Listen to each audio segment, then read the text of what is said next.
بسم الله الرحمن الرحيم. اللهم صل على سيدنا ومولانا محمد صاحب التاج والمعراج والبراق والعلم دافع البلاء والوباء والقحط والمرض والألم. اسمه مكتوب مرفوع مشفوع منقوش في اللوح والقلم. سيد العرب والعجم. جسمه مقدس معطر مطهر منور في البيت والحرم. شمس الضحى بدر الدجى صدر العلا نور الهدى كهف الورى. مصباح الظلم جميل الشيم شفيع الأمم صاحب الجود والكرم. والله عاصمه وجبريل خادمه والبراق مركبه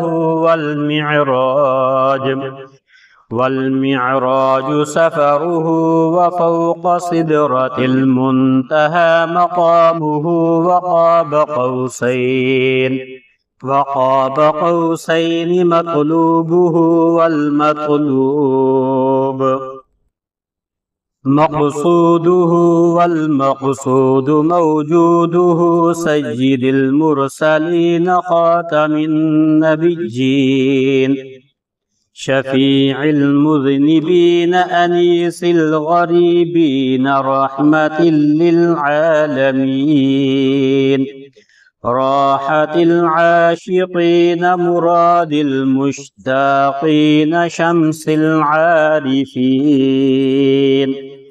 سراج السالكين مصباح المقربين. محب الفقراء والغرباء والمساكين سيد الثقلين نبي الحرمين.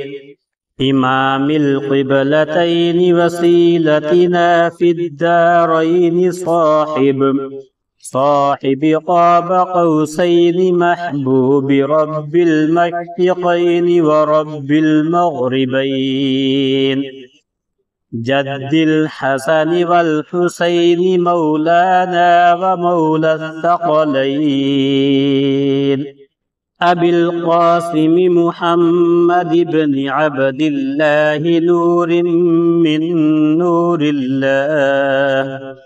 يا أيها المشتاقون بنور جماله صلوا عليه وآله وأصحابه وسلموا تسليما.